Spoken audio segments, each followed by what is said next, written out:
அனைவருக்கும் வணக்கம். இன்றைக்கி இந்த வீடியோவில் நம்ம சூப்பரான ஒரு வெந்தயக்களி எப்படி ரெடி பண்ணுறது அப்படின்றத பற்றி தான் இந்த வீடியோவில் நம்ம இன்றைக்கி பார்க்க போகிறோங்க. பொதுவாகவே பார்த்திங்கன்னா வெந்தயக்களி அப்படின்னு சொன்னால் யாருக்குமே பிடிக்காது. ஐயோ வெந்தயக்களியா, களினாலே எனக்கு பிடிக்காது, நாங்கள் சாப்பிடவே மாட்டோம் அப்படின்னு சொல்லிட்டு நிறைய பேர் சொல்வீங்க. அந்த மாதிரி இந்த களியை நீங்கள் அவாய்ட் பண்ணாதீங்க. ஏன்னா வெந்தயத்தில் அவ்வளோ மருத்துவ குணங்கள் நிறையவே நிறைஞ்சிருக்குது. இதை நமக்கு பிடிச்ச மாதிரி வெந்தயத்தை ஊற வச்சும் சாப்பிட்லாம். அப்படி நமக்கு பிடிக்கலை அப்படின்னா வெந்தயத்தை அரைச்சி தோசையாக சுட்டும் சாப்பிட்லாம். அப்படி இல்லைன்னா வெந்தய களியாகவும் செஞ்சு சாப்பிடலாம். நான் இன்னைக்கு இந்த வீடியோவில் வெந்தய களியாகவே செஞ்சு இதை காட்டியிருக்கேன், டெமோவாகவே காட்டியிருக்கேன். எப்படி வெந்தய களியை செய்யலாம் அப்படின்றத காட்டியிருக்கேன். இந்த வெந்தயத்தில் என்னென்ன நன்மைகள்லாம் நிறைய நிறைஞ்சிருக்குது அப்படின்னு சொல்லி பார்த்தீங்கன்னா இந்த வெந்தயத்தை சாப்பிடும்போது பார்த்தீங்கன்னா சர்க்கரை நோயாளிகள் தாராளமாக இந்த வெந்தய களியை சாப்பிடலாம். ஏன்னா அவங்களுக்கு அந்த சர்க்கரையோட அளவு குறைஞ்சு நமக்கு நல்லா இருக்கும், உடலும் ஆரோக்கியமாக இருக்கும். ஏன்னா இதில் இரும்பு சத்தும் நார் சத்தும் அதிக அளவில் நல்லாவே நிறைஞ்சிருக்கு. அதே மாதிரி பார்த்திங்கன்னா ஒரு சிலர் பார்த்திங்கன்னா உடம்பு சரியில்லைன்னு சொல்லிட்டு இன்டேக்காக மாத்திரைகள் நிறைய எடுத்துப்பாங்க. அந்த மாதிரி மாத்திரைகள் சாப்பிட்டு வயிறு புண்ணு, வாய் புண்ணு, வயிற்று புண்ணுன்னு நிறைய கஷ்டப்பட்டுட்டு இருப்போம். அதுக்கும் கூட சேர்த்து கூட நம்ம மாத்திரை சாப்பிடுவோம். ஆனால் இந்த வெந்தயக்களியை சாப்பிட சொன்னால் யாருமே சாப்பிட மாட்டாங்க. கண்டிப்பாக நமக்கு இந்த வயிற்று புண்ணு, வாய் புண்ணு இருக்கிறவங்களாம் தாராளமாக இந்த வெந்தயக்களியை செஞ்சு நீங்கள் சாப்பிடும்போது பார்த்தீங்கன்னா நமக்கு அந்த புண்கள் எல்லாமே நல்லா ஆறிடும். இதை அட்லீஸ்ட் நீங்கள் வாரத்தில் ஒரு தடவையாக இந்த களியை நீங்கள் சாப்பிட்டு பாருங்கள். அதுக்கப்புறம் அதோட ரிசல்ட் உங்களுக்கு நல்லாவே தெரிய ஆரம்பிக்கும். அதுலேயும் பார்த்தீங்கன்னா குறிப்பாக பெண்கள் சாப்பிட்றது ரொம்ப ரொம்ப நல்லது. பெண்களுக்கு வாங்க இந்த வீடியோக்குள்ளே போகலாம், எப்படி இந்த களியை ரெடி பண்ணலாம் அப்படின்றத பார்க்கலாம். அதுக்கு முன்னாடி நம்ம லவ்சுடர் சேனலுக்கு சப்ஸ்கிரைப் பண்ணாதவங்க சப்ஸ்கிரைப் பண்ணிக்கோங்க. மறந்துடாம பெல் ஐக்கானை கிளிக் பண்ணுங்கள். வாங்க டெமோவை பார்க்கலாம். நம்ம இன்றைக்கி வெந்தயக்களி செய்ய போகிறோம். அதுக்கான மெஷர்மெண்ட் தான் இப்போ பார்க்க போகிறோம். இந்த சின்ன கப்புக்கு நான் ஒரு 3/4 கப்பு அளவுக்கு நான் வெந்தயத்தை எடுத்து நல்லா கழுவி க்ளீன் பண்ணிவிட்டு தண்ணியில் அப்படியே ஊற வச்சுட்டேன். ஏன்னு பார்த்திங்கன்னா இது அப்படியே தண்ணியோடய தான் நம்ம அரைக்க போகிறோம். ஏன்னா இது அவ்வளோ சுத்தமானது.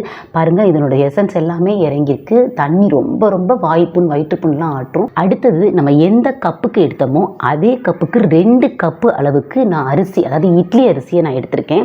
பாருங்கள் இந்த மாதிரி நல்லா அலசி க்ளீன் பண்ணியே நான் ஊற வச்சுட்டேன். இப்போது நம்ம இந்த 3 மாவையும் தனித்தனியாக நம்ம அரைச்சி ரெடியாக எடுத்து வச்சுக்கிட்டோம்.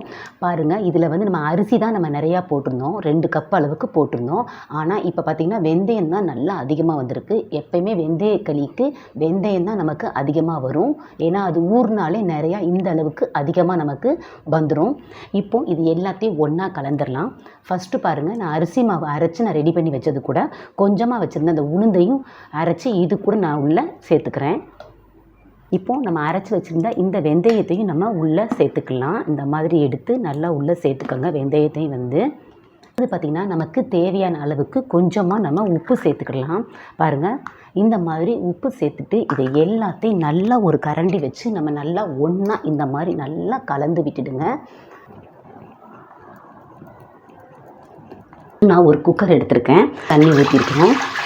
கொஞ்சமாக நீங்கள் நல்லா தண்ணியை இப்படி தேவையான அளவுக்கு கொஞ்சம் தண்ணி ஊற்றிக்கோங்க. தண்ணி நமக்கு நல்லா கொதிச்சு வந்துருச்சு. இந்த ஸ்டேஜில் நம்ம அரைச்சி வச்சுருந்த மாவை கொஞ்சம் கொஞ்சமாக உள்ளே நம்ம சேர்த்துக்கலாம். இப்போது இதே மாதிரி கையை எடுக்காமல் கிண்டி விட்டுக்கிட்டே இருக்கணும். இப்படி கிண்டிக்கிட்டே இருங்க கொஞ்சம் கொஞ்சமாக. பாருங்கள் நமக்கு அந்த டிஃப்ரென்ஸ் தெரிஞ்சிட்டே வருது. அந்த களிக்கான பதம் இப்போ தான் ஸ்டார்ட் ஆகிருக்குது. நல்லா கிண்டி விட்டுட்டே வந்தாச்சு. அந்த கட்டியான பதத்துக்கு வந்துக்கிட்டே இருக்கு. பாருங்கள் கொஞ்சம் கொஞ்சமாக இன்னும் நல்லா நமக்கு அந்த மாவு நல்லா வேகணும். இப்போது நமக்கு களி நல்லா வெந்து வந்துருச்சு அப்படின்றத எப்படி கண்டுபிடிக்கலாம் அப்படின்னு பார்த்தீங்கன்னா இந்த மாதிரி ஒரு பாத்திரத்தில் நீங்கள் கையை நல்லா நனைச்சிட்டு தொட்டிங்கன்னா அந்த களி நம்ம கையில் ஒட்டக்கூடாது. அப்படி இருந்தால் தான் நமக்கு வெந்திருக்குன்னு அர்த்தம். பாருங்கள் இந்த மாதிரி பதத்துக்கு நல்லா வந்துடணும். நமக்கு களி கொஞ்சம் கூட அடி பிடிக்கவே இல்லை. நமக்கு நல்லா சூப்பராக நல்லா வந்துருச்சு. இதை எப்படி சாப்பிடணும் அப்படின்னா கொஞ்சமாக அந்த களியை நீங்கள் இந்த மாதிரி எடுத்துக்கோங்க. இந்த பதத்துக்கு இதை நீங்கள் இந்த நல்லெண்ணெயில் அப்படி தொட்டு இந்த வெல்லத்தோடு சேர்த்து சாப்பிடும்போது வயிறு புண்ணு, வாய்ப்புண்ணு எல்லாமே நமக்கு நல்லா சரியாயிடும். இந்த சூடாக தான் அதை சாப்பிடணும். இந்த களி அவ்வளோ நல்லது உடம்புக்கு. இப்போது நம்ம இந்த டெமோவில் பார்த்தோம் இந்த வெந்தயக்களியை எப்படி ரெடி பண்ணுறது அப்படின்றத பார்த்துருப்பீங்க. இதில் ரொம்ப ரொம்ப முக்கியமானது என்னது பார்த்திங்கன்னா ஒரு சில இந்த மாவை அரைச்சிட்டு அப்படியே போட்டு கிண்டி செஞ்சுருப்பீங்க. அந்த மாதிரி செஞ்சிங்கன்னா கண்டிப்பாக இது அடிப்பிடிச்சிரும். நீங்கள் இதை செய்யும்போது பார்த்திங்கன்னா கொஞ்சமாக தண்ணி ஊற்றி தண்ணி நல்லா சூடேறிடணும். அதுக்கப்புறம் தான் அந்த மாவை ஊற்றி நீங்கள் அடிப்பிடிச்சிடாமலும் கட்டி சேராமலும் கரெக்டாக அதை பக்குவமாக நீங்கள் அதை கிண்டி இறக்கிடணும். இதை நீங்கள் செஞ்சு முடிச்சுட்டு சூடாக இருக்கும் போதே பார்த்திங்கன்னா செக்கில் ஆட்டின நல்லெண்ணெய் யூஸ் பண்ணி நாட்டு சக்கரை போட்டு நீங்கள் சாப்பிடும்போது பார்த்திங்கன்னா பார்த்திங்கன்னா அவ்வளோ ஒரு டேஸ்ட்டாக இருக்கும். இந்த களியை நீங்கள் செய்யும் போதே பார்த்திங்கன்னா அதோட ஸ்மெல் பார்த்திங்கன்னா வீடு ஃபுல்லாக அவ்வளோ சூப்பராக இருக்கும். அந்த வெந்தயத்தோட ஸ்மெல் வந்து இதெல்லாம் சாப்பிட்றது ரொம்ப ரொம்ப நல்லது. நம்முடைய பாரம்பரிய உணவு வகைகளில் இது ரொம்ப ரொம்ப முக்கியமானது. அதுவும் வெந்தயக்களி உளுந்தங்களிலாம் ரொம்பவே நல்லது. நான் இன்றைக்கி இந்த வெந்தயக்களியை எப்படி செய்கிறது அப்படின்றத காட்டியிருக்கேன் உங்களுக்கு. என் முன்னோர்கள்லாம் என்ன செய்வாங்கன்னு பார்த்தீங்கன்னா அந்த காலத்தில் சண்டே அன்னைக்கு தலைக்கு நல்லெண்ணெய் தேய்ச்சி நல்லா தலை தேய்ச்சி குளித்து முடிச்சுட்டு அதுக்கப்புறமா வந்து சூடாக அந்த களியை சாப்பிடுவாங்க. அப்படி அவங்க சாப்பிட போய் தான் ஆரோக்கியமாக இன்றைக்கும் அவங்க வந்து இருந்தாங்க. நாம் இதை செய்யாதனால தான் நமக்கு பல்விதமான நோய்கள் எல்லாம் நமக்கு நிறைய வர ஆரம்பிச்சிச்சு.